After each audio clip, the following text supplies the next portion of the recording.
नमस्कार दोस्तों। आज हम लोग स्टार्ट करने वाले हैं अपने भारत के भूगोल जो पढ़ रहे थे उसका टॉपिक नंबर 3, जो कि है भारत के प्रमुख पर्वतीय क्षेत्र। इसको हम वन लाइनर के फॉर्म में पढ़ रहे हैं। ठीक है, तो चलिए देर नहीं करते हैं, स्टार्ट करते हैं इसको।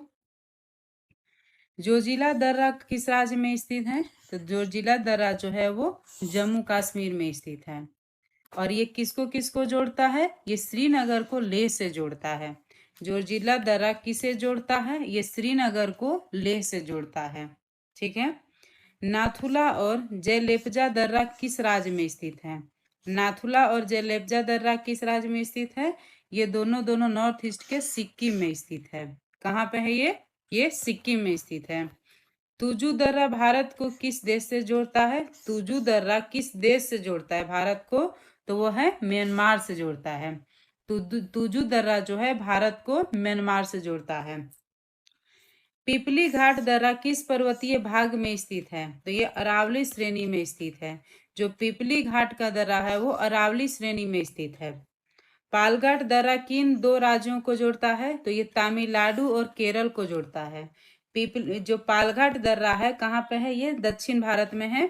ये तमिलनाडु और केरल को जोड़ता है। खैबर दर्रा कहाँ पे स्थित है? ये हमेशा आतंकवाद के लिए चर्चा में रहता है।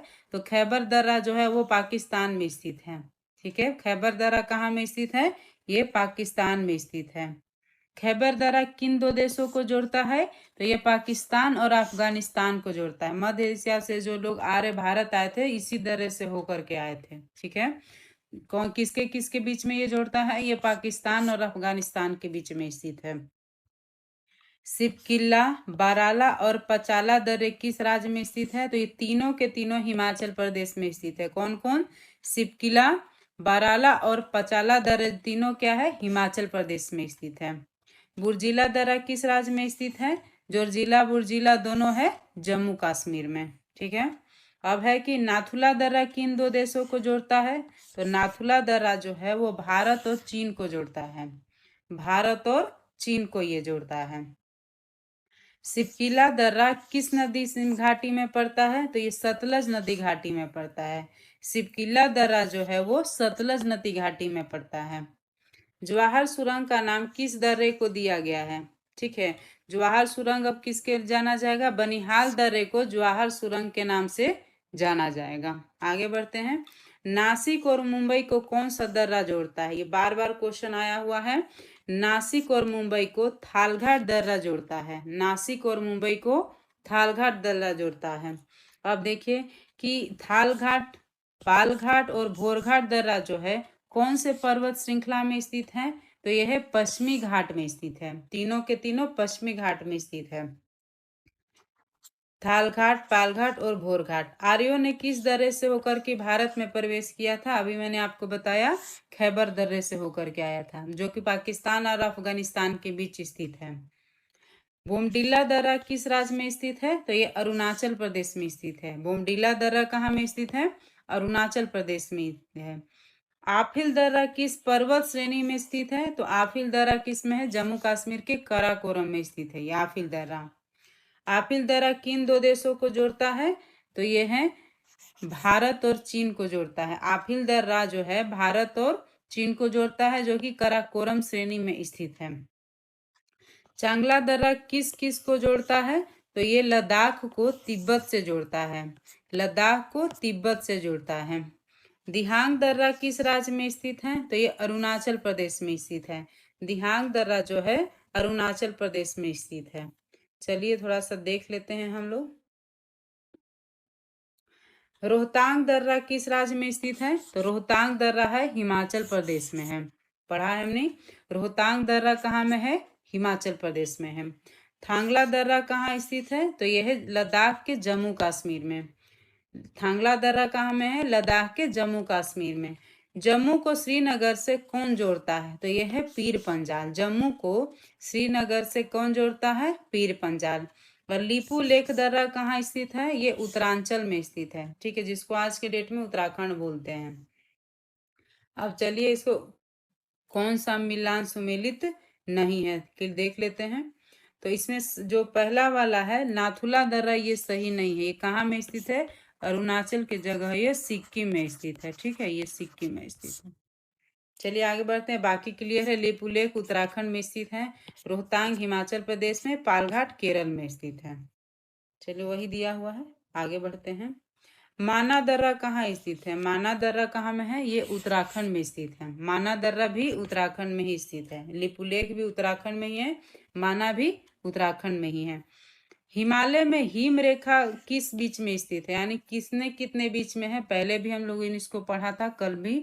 4300 से 6000 मीटर पूरब में जो है वो हिम रेखा स्थित है, हिमालय के हिम रेखा। हिमालय के हिमनदों के पिघलने की गति कब से सबसे अधिक है? ठीक है ना। हिमालय के जो ये कंपेरिटिवली आएगा कि किसके किसके तुलना में, तो अभी तक जितने भी ग्लेशियर है उसमें जो हिमनद है उसमें सबसे तेजी से हिमालय का हिमनद पिघल रहा है। ठीक है, अब चलिए, चोराबाड़ी ग्लेशियर कहाँ स्थित है? तो ये केदारनाथ मंदिर के उत्तर में स्थित है। वेरी वेरी इंपॉर्टेंट, बार बार क्वेश्चन आता है इसलिए इसको दिया हुआ है। तो चौराबाड़ी ग्लेशियर कहाँ स्थित है? केदारनाथ मंदिर के उत्तर दिशा में स्थित है ये। अब आगे थोड़ा सा देख लेते हैं। मिलान हिमनद किस प्रक्षेत्र में स्थित है? तो ये कुमाऊं प्रक्षेत्र में स्थित है। जो मिलान हिमनद है वो किसमें प्रक्षेत्र जो है वो कुमाऊं क्षेत्र में स्थित है। और जेगू ग्लेशियर कहाँ स्थित है? तो ये सिक्किम और नेपाल में स्थित है। जेगू ग्लेशियर कहाँ स्थित है? ये सिक्किम और नेपाल में स्थित है। रीमो, पुनमा और रूपल ग्लेशियर कहाँ स्थित है? तो ये जम्मू कश्मीर में स्थित है। ठीक है, रीमो, पुनमा और रूपल ग्लेशियर कहाँ स्थित है? तीनों के तीनों जम्मू कश्मीर में है। हमने अभी दर्रा देख लिया है, अब देख लेते हैं भारत की नदियां। ठीक है, मोस्ट इंपोर्टेंट है, बार बार एग्जाम में आते हैं तो इसलिए देख ले। सबसे पहले हम इसको दो पार्ट में देख लेते हैं। उत्तर भारत की नदियां, दक्षिण भारत की नदियां। तो पहले उत्तर भारत की नदियां। हिमालय एवं हिमालय से परे क्षेत्र से निकलने वाली नदियों को 3 नदी तंत्रों में विभाजित किया गया है, जो कि तीनों के तीनों इंपोर्टेंट हैं। ठीक है, एक है सिंधु नदी तंत्र जो कि पश्चिमी भारत को कवर कर लेता है। गंगा नदी तंत्र जो मध्य भारत उत्तरी भारत को कवर कर लेता है। और ब्रह्मपुत्र नदी तंत्र जो नॉर्थ ईस्ट में पूर्वी भारत को कवर कर लेता है। ठीक है, तो चलिए हम लोग आगे बढ़ते हैं, एक एक करके देख लेते हैं। सबसे पहले है सिंधु नदी तंत्र। सब ध्यान में रखिएगा, बार बार यहीं से आता है क्वेश्चन। सिंधु नदी कहाँ से निकलती है? तो सिंधु नदी बोखरचू हिमनद से निकलती है जो कि कैलाश पर्वत श्रेणी में स्थित है। ठीक है, ये बोखरचू हिमनद कहाँ स्थित है? कैलाश पर्वत श्रेणी में स्थित है और सिंधु नदी यहीं से निकलती है। सिंधु नदी की कुल लंबाई कितनी है? तो 2880 किलोमीटर इसकी लंबाई है, 2880 किलोमीटर। और अब ये पूछ रहा है कि भारत में इसकी लंबाई कितनी है? तो 709 किलोमीटर है। ठीक है, टोटल 2880 किलोमीटर है, लेकिन भारत में इसकी लंबाई 709 किलोमीटर है। देखिए, झेलम, चेनाब, रावी, ब्यास, सतलज नदी किसकी सहायक नदियां हैं? तो सब के सब सिंधु की सहायक नदियां हैं। ठीक है ना, झेलम, चिनाव, रावी, ब्यास और सतलज। ठीक है, पंचनदी भी बोलते हैं इनको। सिंधु नदी को तिब्बत में किस नाम से जाना जाता है? तिब्बत में इसको सिंगी खम्बन या लायंस माउथ के नाम से जाना जाता है। सिंगी खम्बन या लायंस माउथ के नाम से इसको जाना जाता है। सिंधु नदी द्वारा निर्मित सबसे गहरे जो है महाखंड का नाम क्या है? सबसे जो नीचे गर्त बनाता है उसका नाम गिलगित है, जो कि 5200 मीटर का है, 5200 मीटर गहरा है। ठीक है, झेलम नदी का उद्गम स्थल का नाम क्या है? ये बेरीनाग झील से उत्पन्न होता है, बेरीनाग झील से। झेलम नदी कहाँ से उत्पन्न होती है? ये बेरीनाग झील से। कश्मीर की सबसे महत्वपूर्ण नदी कौन सी है? ये झेलम नदी है। ठीक है, चेनाब नदी को हिमाचल प्रदेश में किस नाम से जाना जाता है? चेनाब नदी को हिमाचल प्रदेश में चंद्रभागा के नाम से जाना जाता है। किस नाम से जाना जाता है? चंद्रभागा के नाम से जाना जाता है। रावी नदी कहाँ से निकलती है? तो ये रोहतांग दर्रे के पास से निकलती है। रावी नदी रोहतांग दर्रे के पास से निकलती है। रावी नदी को अन्य नामों से क्या जाना जाता है? इसको पुरुषनी या इरावती नदी से, ऋग्वेद में इसको पुरुषनी या इरावती नदी के नाम से जाना जाता है। अब ब्यास नदी कहाँ से निकलती है? तो ब्यास नदी ब्यास कुंड से निकलती है। ब्यास को किन अन्य नामों से जाना जाता है? तो बिपाशा हम लोग जानते हैं ऋग्वेद में, या जो है अर्गिकिया के नाम से भी इसको जाना जाता है। ठीक है, अर्गिकिया के नाम से भी जाना जाता है। सतलज नदी कहाँ से निकलती है? तो राकस ताल झील से निकलती है। सतलज नदी कहाँ से निकलती है? राकस ताल झील से निकलती है। अब सतलज नदी की भारत में कुल लंबाई कितनी है? तो ये 1050 किलोमीटर है। भारत में लंबाई पूछेगा तो 1050 किलोमीटर है। घाघरा नदी कहाँ से निकलती है? तो ये शिवालिक के पाद मालवा पंख से निकलती है। घाघरा नदी है जो शिवालिक, जो हमारा जो एवरेस्ट है उसके सबसे निचले भाग को शिवालिक बोलते हैं, उसके मालवा पंख से जो है वो घाघरा नदी निकलती है। घाघरा नदी को अन्य किस नाम से जाना जाता है? इसको पौराणिक कथाओं में इसको सरस्वती नाम से जाना जाता है। घाघरा नदी को सरस्वती के नाम से जाना जाता है। अब हम लोग सिंधु नदी देख लिए, अब हम लोग गंगा नदी तंत्र को देखेंगे। ठीक है, गंगा नदी का उद्गम स्थल कहाँ पे है? ये गोमुख हिमनद में है। गंगा नदी का जो उद्गम स्थल है ये गोमुख हिमनद में है। किन दो नदियों के संगम के बाद यह गंगा नदी कहलाती है? ठीक है ना, तो गंगा नदी कब है? देवप्रयाग के पास जो है भगीरथी और अलकनंदा का जब संगम होता है तब मिल करके इसको हम लोग नया नाम गंगा देते हैं। ठीक है, देवप्रयाग के पास। नेक्स्ट है, भारत का सबसे बड़ा नदी बेसिन का नाम क्या है? ये गंगा नदी बेसिन है। और हमेशा पूछता है कि गंगा नदी की लंबाई कितनी है? तो टोटल 2501 किलोमीटर। बहुत जगह आपको सिर्फ सीधे सीधे 2500 देखने को मिलेगा। ठीक है, भारत की बृहत्तम नदी का नाम क्या है? यानी कि बृहत्तम सबसे बड़ी नदी का नाम है गंगा नदी। गंगा नदी को बांग्लादेश में किस नाम से जाना जाता है? तो इसको पद्मा के नाम से जाना जाता है। गंगा नदी को बांग्लादेश में पद्मा के नाम से जाना जाता है। गंगा ब्रह्मपुत्र द्वारा निर्मित विश्व के सबसे बड़े डेल्टा का नाम क्या है? उसका नाम है सुंदरवन का डेल्टा। ठीक है, जो नदियां अपने साथ गाद बहा करके, धूल मिट्टी जब जम जाता है गाद बहा करके, जस्ट पानी में गिरने से पहले उसको जमा करके बहुत ही उपजाऊ भूमि का निर्माण करती है, उसको हम लोग डेल्टा का नाम देते हैं। ठीक है, तो सुंदरवन डेल्टा गंगा और ब्रह्मपुत्र नदियों के संगम से बना है। ठीक है, यमुना नदी कहाँ से निकलती है? ये यमुनोत्री हिमनद से निकलती है। कोई भी हिमनद पिघलता है तो पानी बनता है जिससे कि नदियों का निर्माण होता है। तो यमुना नदी यमुनोत्री हिमनद से। और यमुना नदी की लंबाई कितनी है? तो 960 किलोमीटर है। ठीक है ना, अब है कि यमुना नदी गंगा में किस स्थान पर मिलते हैं? तो इलाहाबाद में मिलते हैं। कहाँ में मिलते हैं? इलाहाबाद में। किस नदी को प्रारंभ में अरुणा नदी के नाम से जाना जाता था? प्रारंभ में किस नाम से? अरुणा नदी के नाम से कोसी नदी को जाना जाता है। बिहार का शोक है ये। सबसे अधिक पथ परिवर्तित करने वाली नदी कौन से है? सबसे अधिक जो पथ प्रदर्शित करती है वो कोसी नदी है। बंगाल का शोक किस नदी को कहते हैं? तो बंगाल का शोक दामोदर नदी को कहते हैं। ठीक है, अरावली पर्वत श्रृंखला किस नदी प्रणाली से विभाजित होती है? तो ये चंबल और साबरमती नदी से दो भागों में विभाजित होती है। चलिए आगे बढ़ते हैं। अब हम लोग देख लेते हैं यहाँ से, अभी हमने बताया था इसको, किस नदी को बिहार का शोक कहा जाता है? तो ये कोसी नदी को। बहुत बार मार्ग बदलती है। चंबल नदी की लंबाई कितनी है? तो ये 960 किलोमीटर, राजस्थान में बहती है यह। ब्रह्मपुत्र नदी तंत्र अब देख लेते हैं। दो हमने देख लिया, हमने क्या देखा? सिंधु देख लिया, गंगा देख लिया। अब हम लोग देखेंगे ब्रह्मपुत्र। ब्रह्मपुत्र नदी कहाँ से निकलती है? ये मानसरोवर झील के पास चीमा युंगदुंग हिमनद से निकलती है। ठीक है, ये मानसरोवर झील के पास चीमा युंगदुंग हिमनद से निकलती है। ब्रह्मपुत्र को तिब्बत में किस नाम से जाना जाता है? तो तिब्बत में इसको सांगपो के नाम से जाना जाता है। ब्रह्मपुत्र को तिब्बत में सांगपो के नाम से जाना जाता है। एशिया के सबसे बड़ा नदी द्वीप मांजुली जो है किस नदी में स्थित है? ये ब्रह्मपुत्र नदी में स्थित है, जो कि असम राज्य में स्थित है। ठीक है, चलिए हम लोग उत्तर भारत की नदियां देख लिए जो कि पूरब की तरफ बहती हैं। अब हम प्रायद्वीपीय भारत की नदियां देख लेते हैं। ये पश्चिम की तरफ बहने वाली होती हैं। पश्चिम की ओर बहने वाली नदियां कौन कौन से हैं? ध्यान में रखते हैं इसको। नर्मदा नदी भारत के किस राज्य में बहती है? तो ये मध्य प्रदेश में बहती है। नर्मदा नदी भारत के मध्य प्रदेश में बहती है। नर्मदा नदी कहाँ से निकलती है? तो ये अमरकंटक पठार जो कि छत्तीसगढ़ में स्थित है वहां से निकलती है।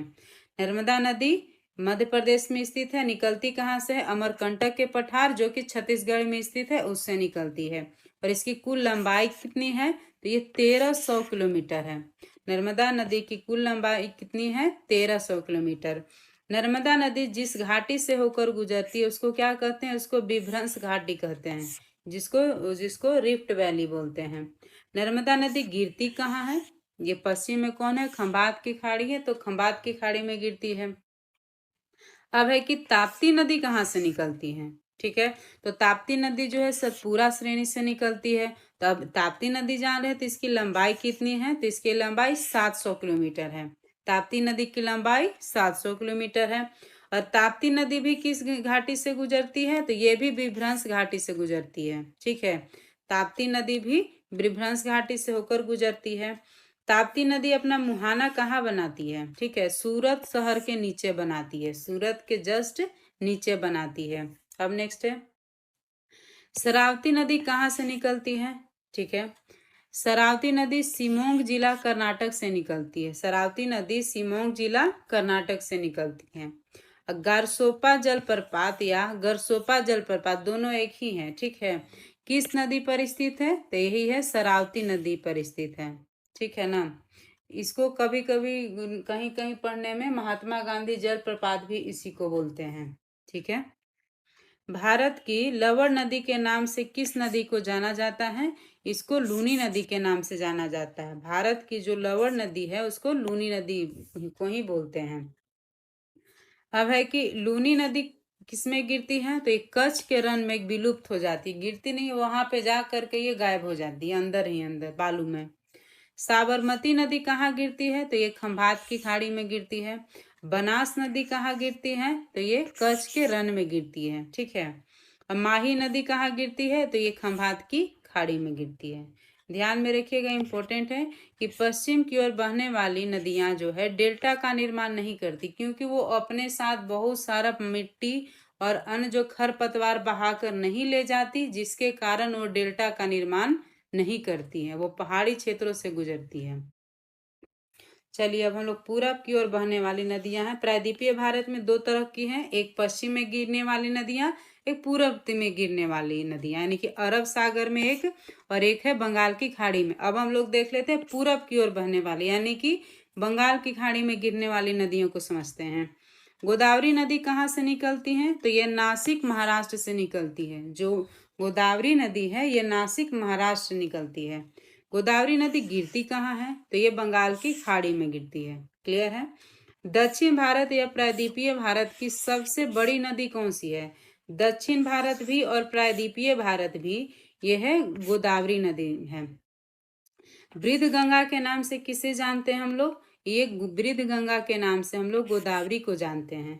बेन गंगा या पेन गंगा किसकी सहायक नदी है? तो ये गोदावरी की सहायक नदी है।